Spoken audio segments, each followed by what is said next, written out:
to Unify's webinar on an introduction to WPF and XAML in Team Developer 6. This is your host, Paul Labelli.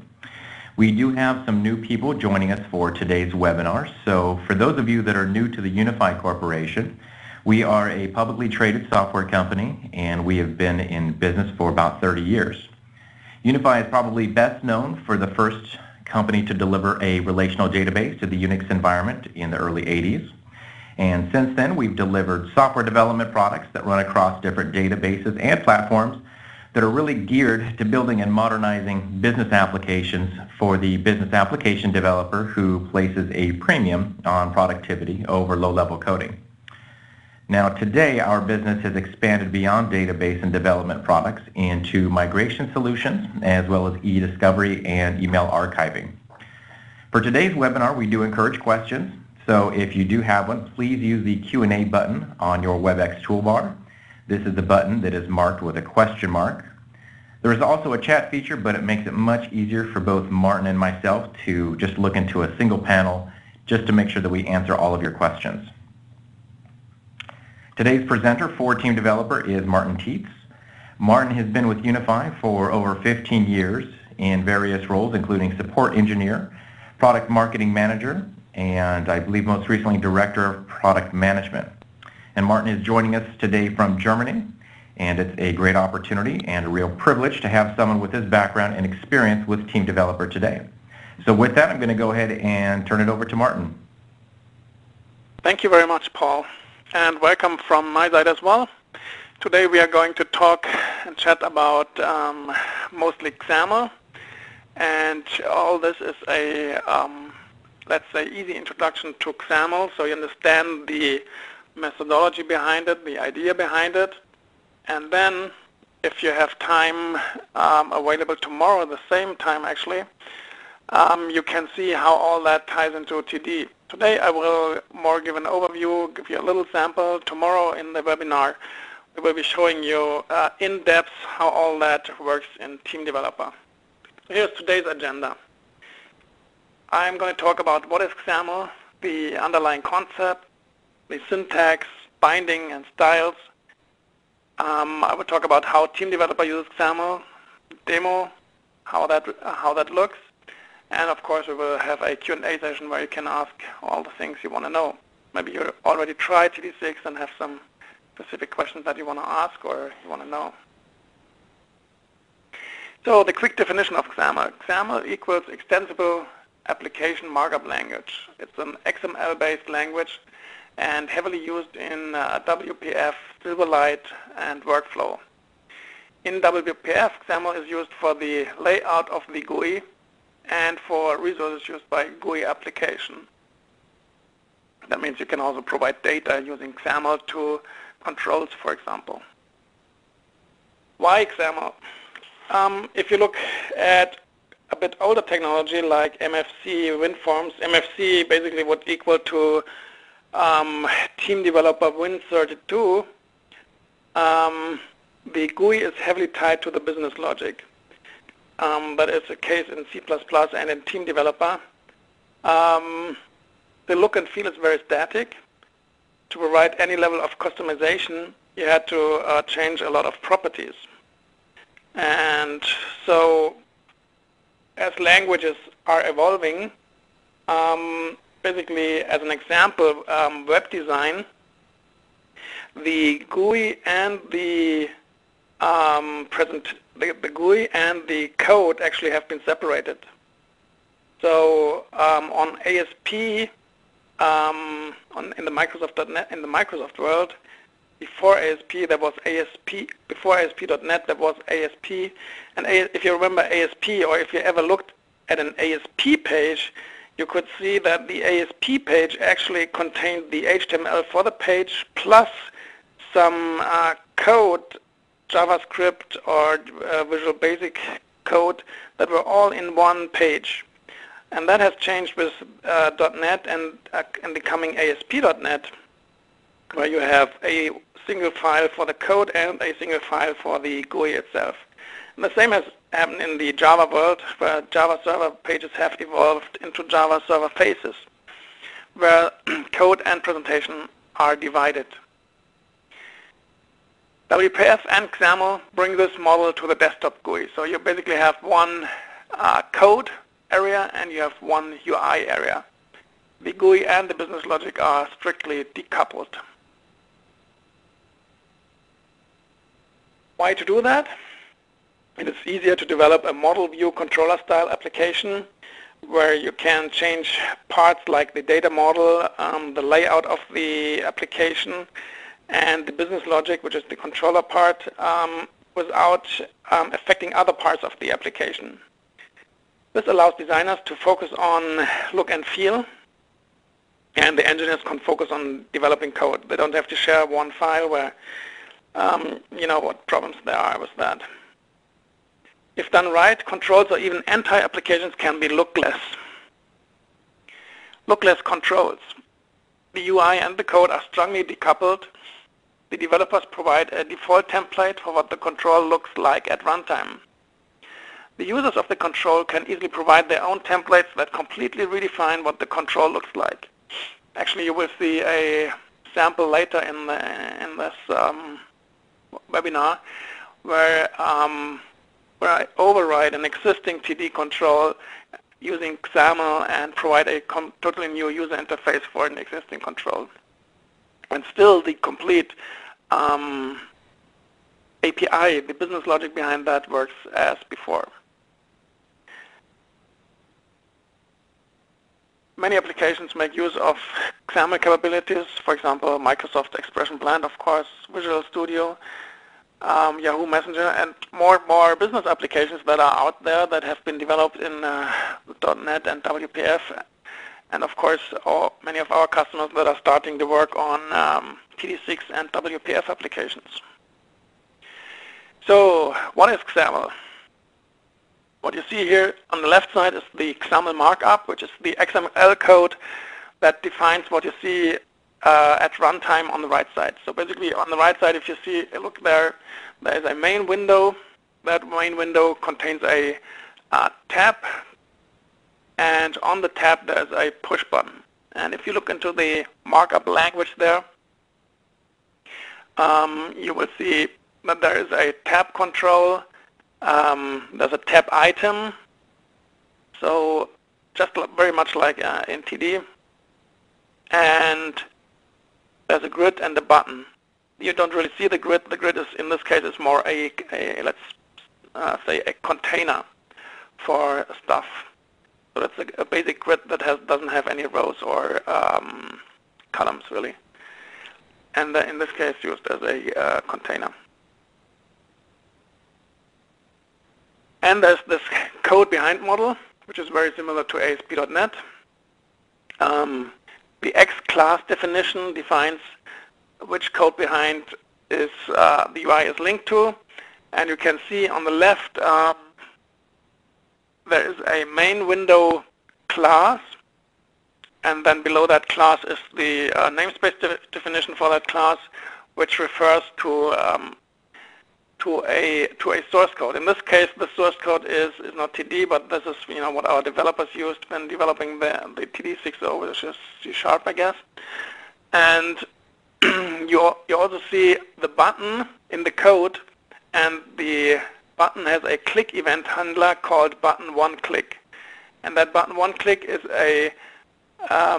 then is in the code defined as a private void method, button one click, and in that button one click method there is a message box that shows up when somebody clicks on that button. So this is basically how the UI is tied into the code. The UI, the XAML, contains a click event handler, and that is being called that calls the code at runtime. And you don't have to do things like that when you do a TD application on WPF desktop or browser. The event handlers are all being created automatically for you. It's just for you to an introduction to understand how all that works. So, for example, you have a My button defined in XAML. Then that My button needs to be coming from a namespace, which is this XML NS colon, and then the assemblies and namespace, and then there's a control implementation.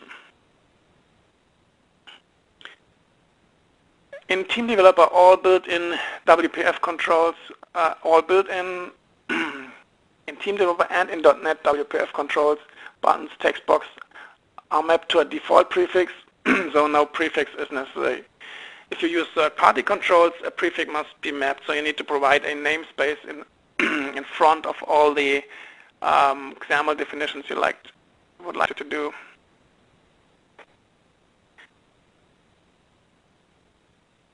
So the control properties and events are set using XML attribute syntax. And you can see that again here in the XAML code on the left. And you see the text of the button and the clicked event handler, my button clicked, and that then executes the clicked event handler. And that is stuff that in TD you don't have to care about. The only thing you need to remember is that you don't change these things. If we, in our XAML code, put in a click event handler that has a certain name, then you shouldn't be changing that, because if you change that, then it won't be able to find the code behind anymore. XAML syntax, a few things about the hierarchy. As you've seen before in the first example, I guess, with the grid, the grid actually did only contain a button. Some controls are a container for other controls.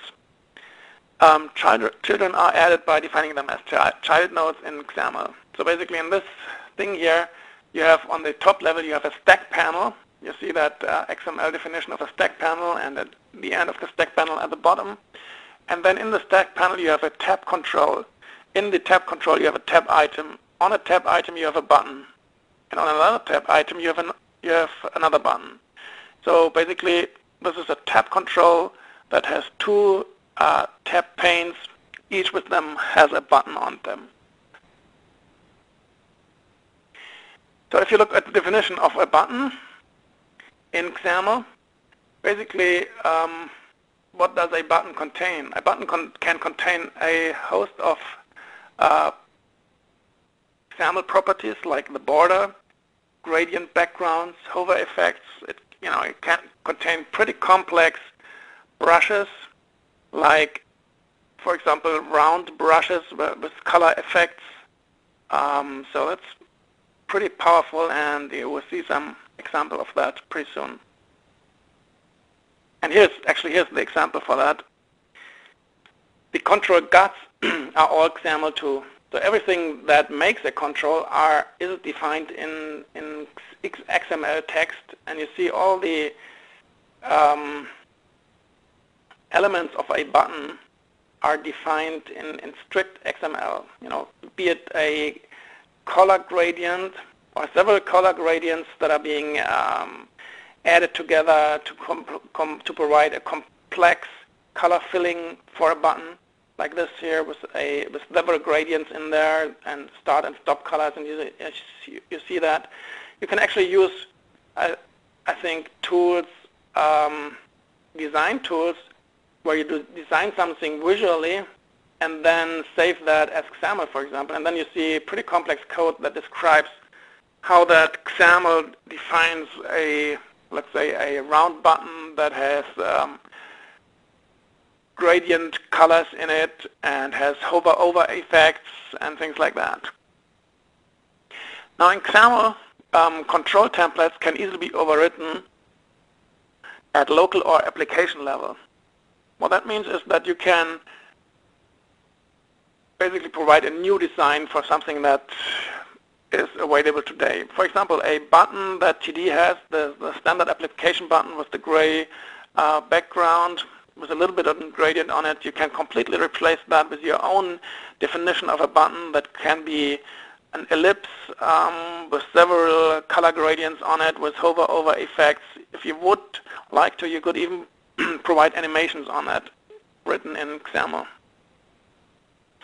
So XAML binding is something that is not yet available in TD. It's just a technology that's available in XAML that I'd like to mention, because that's something that might be available in future versions of TD, really. And that is a powerful mechanism for linking properties to data without code.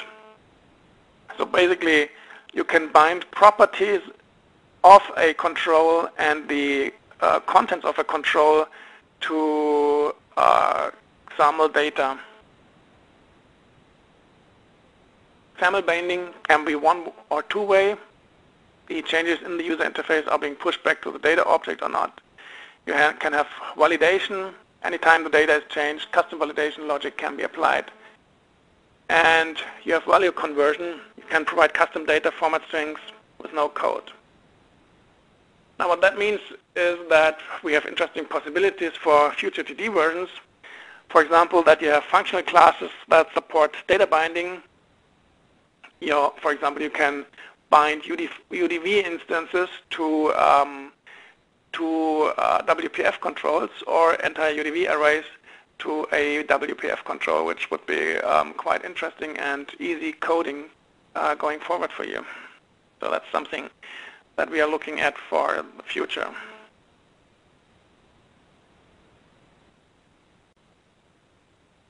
XAML resources. XAML resources are basically files that you provide which contain resource dictionaries. And these resource dictionaries can either provide resources like, for example, translations of the controls, buttons, for example. You can provide a German version of your application just by providing a XAML resource dictionary. You can provide an English version just based on the resource dictionary.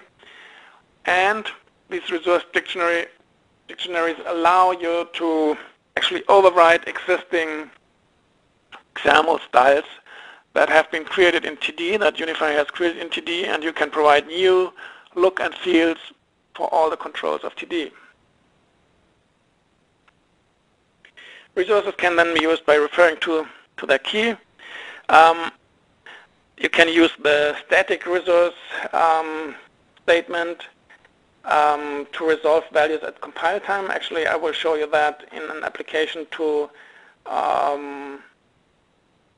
localize an English application to German, for example, or the other way around. And there's also XAML also provides the possibility to use dynamic resources, which are being evaluated at runtime. That's something that we use internally, but that is not exposed to the developer, really. Let's talk a little bit about how TD uses XAML. TD WPF applications, so that is WPF desktop and WPF browser, use XAML for all of their windows, all of the user interface that is being displayed. The themes of Team Developer are implemented using XAML resources. Our UI uses dynamic resources to pull in theme resources. This means it's easy for end users to provide their own theme. And if you're interested in doing your own Team Developer themes, then I strongly suggest that you also attend tomorrow's webinar, where Gary Betancourt will demo exactly that. So, the compiler for XAML. In the TD Designer, you design forms, menus, fields, etc. And the TD.NET compiler converts UI to XAML.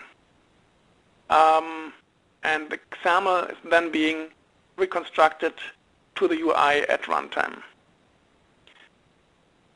Team Developer creates one XAML file for every top-level window. So all the windows that you see in your application are being converted to XAML files, as you see here. And you can actually, these XAML files are all text files that you can edit.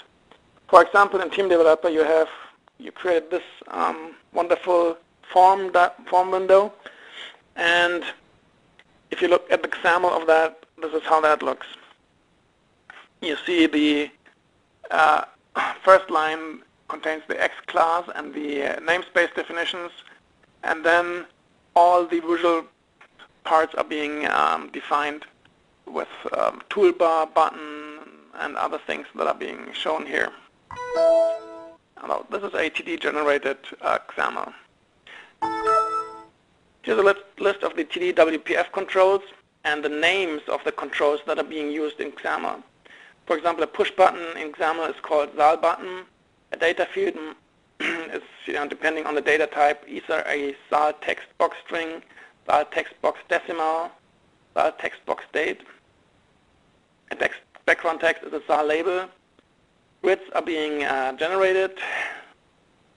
Toolbar is a SAL toolbar, and so on. So these names are important if you want to override the design of these guys on your own, because then you provide a new XAML design for these names.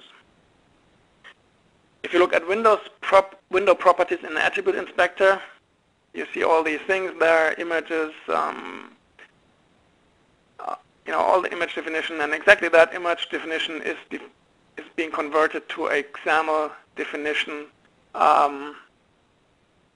automatically by TD. And on the right side, you see the XAML for a button, for example. The exact position as defined in attribute inspector, and the exact behavior, exact design that you choose in attribute inspector. The window actions, and here again, this is the binding between the GUI and the code behind. In this case, the code behind is not C#, but is team developer. On the left side, you see all the events of a button, or the provided events of a button: on-sem click, on-sem create, on-sem set focus. And you see the XAML definition of that button. It's a SAL button. The name is pbtest, as you see, and it has a clicked event handler, which is called pbtest_clicked. There's a create event handler, pbtest_create, and a set focus event handler. And these event handlers actually call the compiled team developer code at runtime. And you shouldn't be messing with these names. As soon as you do that, your application is broken, basically. You can play with all the other things, with the design, but not with the names of the event handlers. What about object inheritance?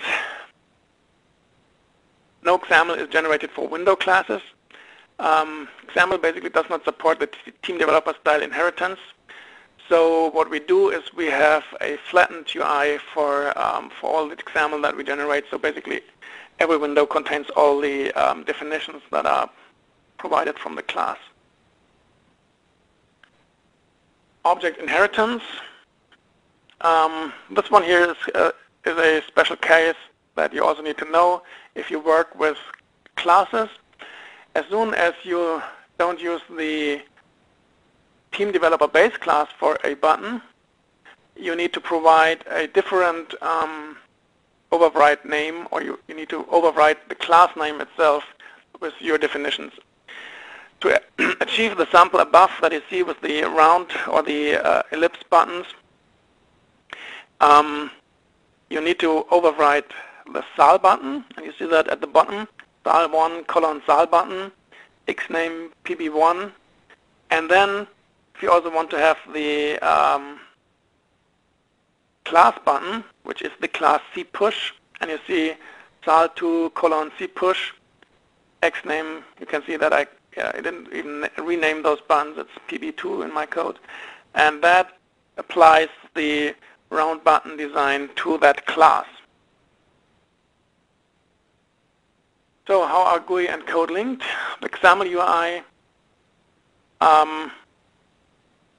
parses the SAL code and then executes the event handler that have been generated for some click and some create, for example.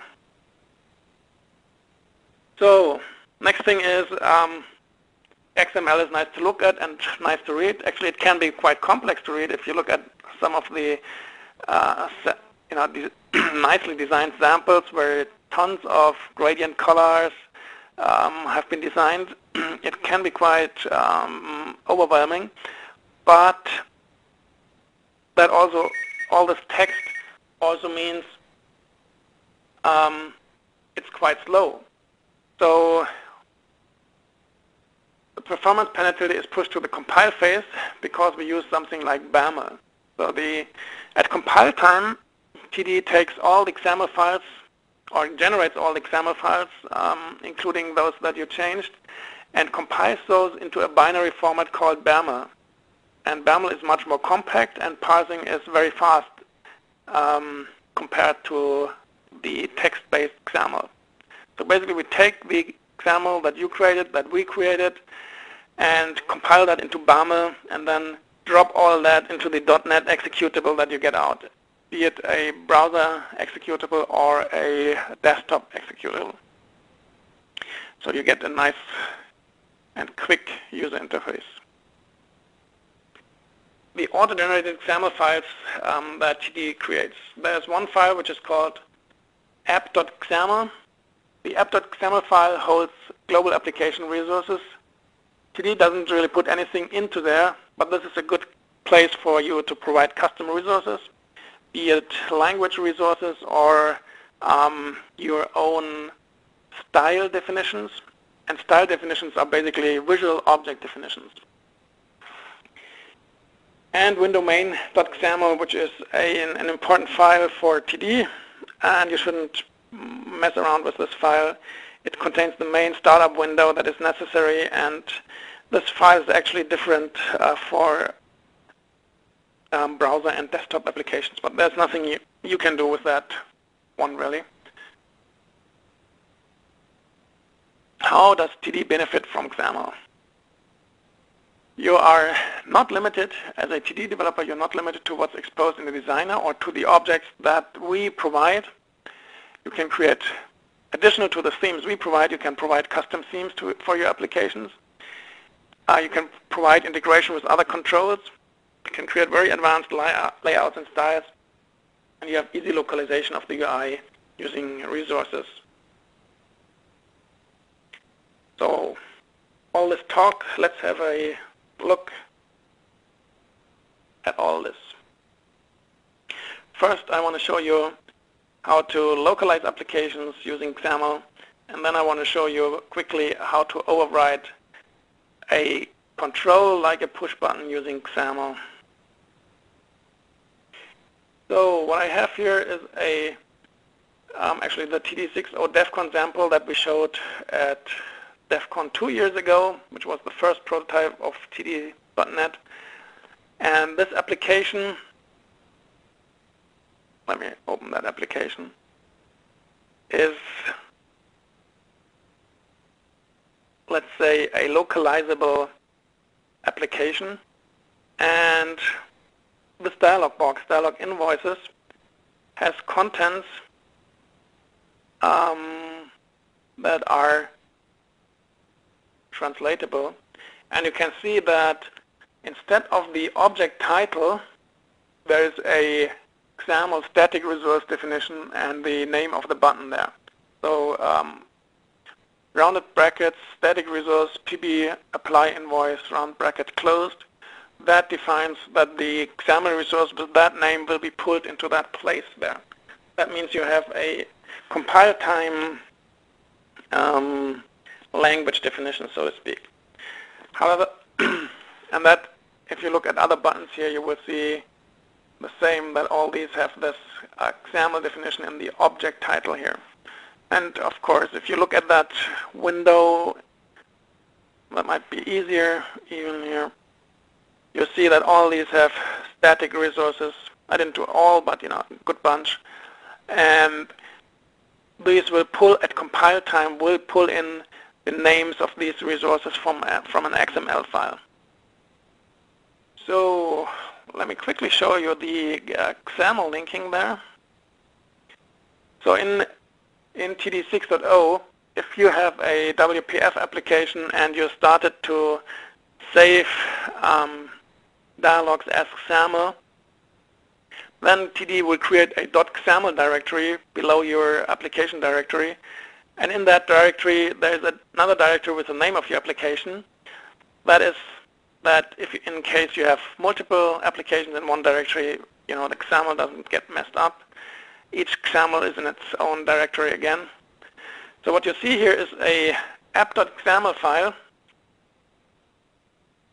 Then you see a German resource file and an English resource file. And you also see a round button resource definition here. So let's have a look at app.xaml.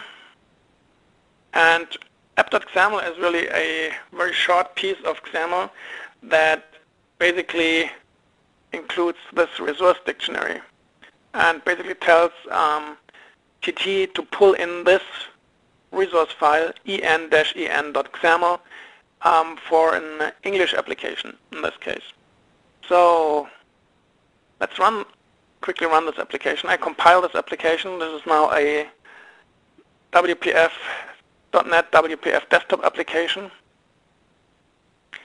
which is running in debug mode, and need to note on performance here, if you run .NET applications in debug mode, we actually create a debug exe and run that debug exe. That is why it's slower when you create the final exe from the build menu. So there are different file formats being created, one having debug information, one not. And this one has debug information. So I open that dialog that you saw in TD before, and you see all the button texts are in English and the other text in that form as well. And you can also see that I have overwritten one single button with a round button design here. If you want to go into details of how to do that, that's really the topic of tomorrow's webinar, just as give you an idea what you can do here. So if you want to change this application to be a German application, or you want to compile the German version of your application, then all you do is put in the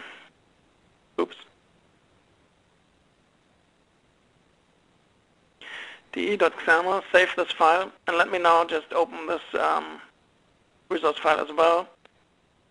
What you see in that file basically is a bunch of definitions, and you see the X key, background 1, PB print invoice, and that defines the language resource here. So basically at compile time, TD now pulls in the German language, and we should get a German dialog now if I run that sample again.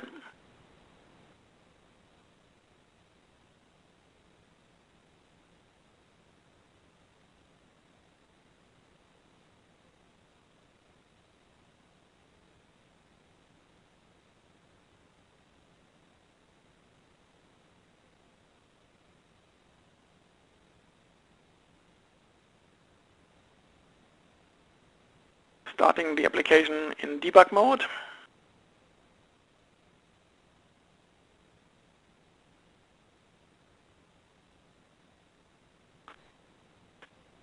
Opening the dialog, and you see it pulled in the German names here for all those objects where I did provide that static resource thing. So this is one use case. Let's look at another example. Overwriting control styles using XAML. Let me go into that directory here. Speed bar. So what this does is basically taking a CMeter control. As you can see here, this dialog contains a CMeter control.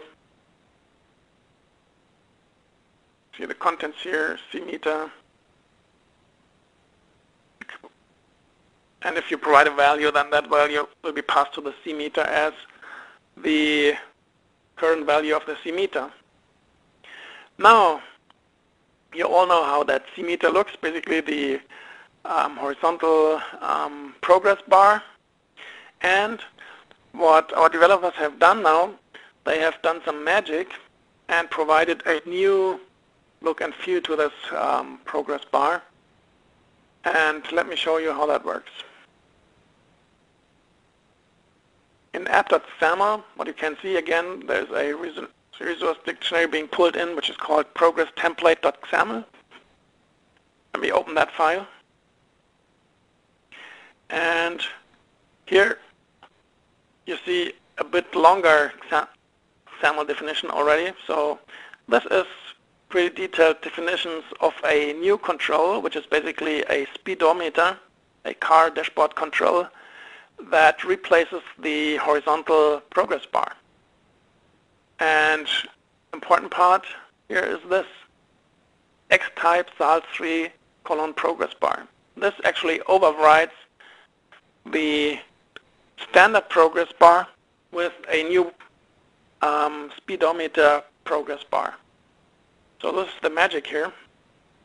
And now let's look at this.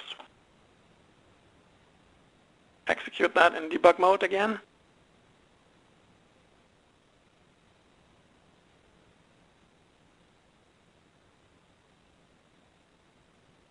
And here we go. If you enter a value here, that value is being displayed using the speedometer now instead of a horizontal progress bar. So this is kind of the magic you can do with XAML if you want to. But you can of course use all our controls as well and don't mess around with that at all.